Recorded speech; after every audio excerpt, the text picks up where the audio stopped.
Well, good morning, world. It's Carpo here once again. Cycles of life. I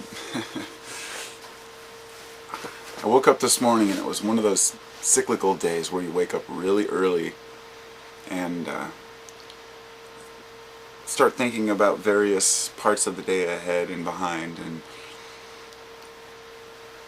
I think we've all, at least at one time in our lives, analyze the cycles that we go through in daily life.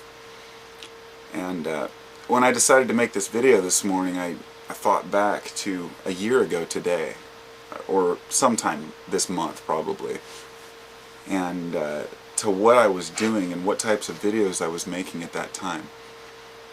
And I didn't have to go back on my channel to look, because I knew based on the stars in the sky.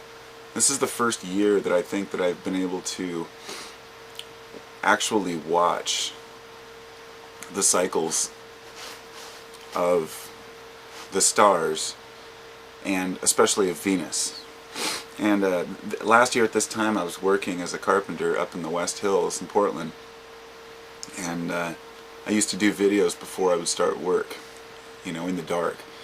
And it's about 6 in the morning now. I got up about 5:30 and walked outside, and the first thing I saw was Phosphorus in the sky, or Venus, the morning star. And that's what I was making videos about back then.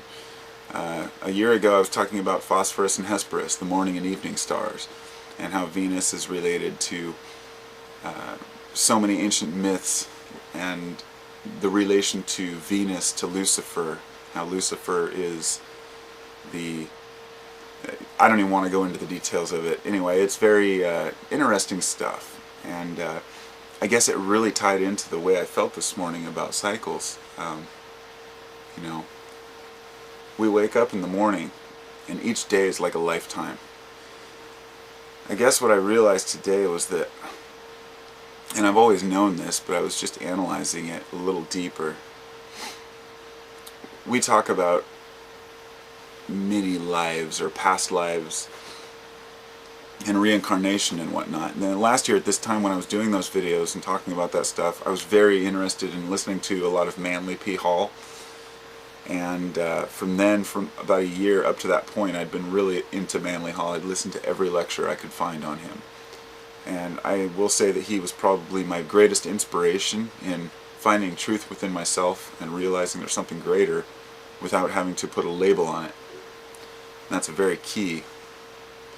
I was also listening to a lot of Alan Watts at that time. And I think there's a lot to learn from both of them. I mean, we can all gain something from other people's insight, to be sure.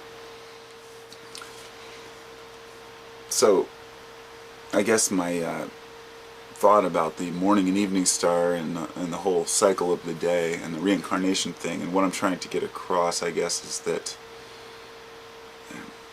when people talk about, when Manly Hall talked about reincarnation, he always put it in a very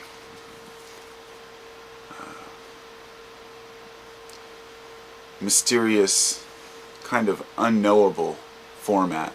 And this is why I respected him, because he would say, these are the ancient mysteries, this is the modern world, and this is what we know, and this is what we don't know.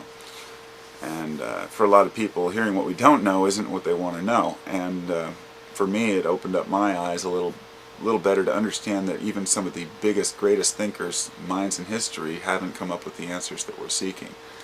And that's a relief, I think, to some people. But anyway, we have these cycles of life, and people say, okay, now here's the theory that a lot of people have put forward. They say that when you die, you go to whatever realm it may be. Let's just take a metaphoric approach to this. And you sign your mission for your next life, what you want to accomplish. You look at the things that you've had in your past lives, and you want to move towards a better future life, to become a bodhisattva or an ascended master or whatever. This is all theoretical. Now let's take that and apply it to daily life. You wake up in the morning, and before you even get out of bed, or at least me, I wake up in the morning, barely open your eyes, maybe they're still closed, and you're laying there and you're planning out your day. You're thinking, these are the things that I screwed up on yesterday. This is what I could have done better. Maybe I ate too much junk food. Maybe I need to quit smoking. Maybe I need to do this or that. But you don't let it get you down to where you won't get out of bed. You say, these are the things I need to change, and this is what I'm going to do today. To an extent. Not everyone does this. Then you get up and you go through the morning cycles, which is kind of like the waking cycles or the baby years, of your day. And you can see where I'm going with this. Throughout the day you gain energy, you get into your teen years, you get into your later years, and by the evening you're old and your mind is dying for the day. These are the mini cycles within the great cycles, and I think that everybody can see this, and these are the, I don't want to call it the fractal nature of experience, but I guess that's the best description I can give of it. Even each momentary event that happens to us has its own cycles. At first we think, when somebody says something, at first the idea is young, we process it, we go through it, maybe we'll get angered about it, maybe we'll be happy about it, and eventually that fades away.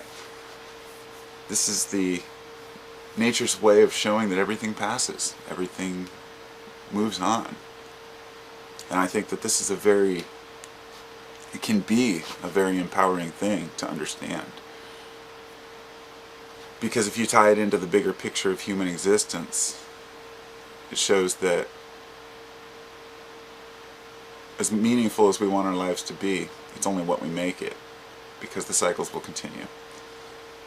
And then there are the great cycles, and I don't even, I can't get into that because that's a completely different subject matter, but I think that most people can relate to one way or another, to the daily cycles and the life cycles, but I don't know what to make of any of it, except for to use my daily experience cycles to try to understand my life cycles better, and to use that to try to understand my world better.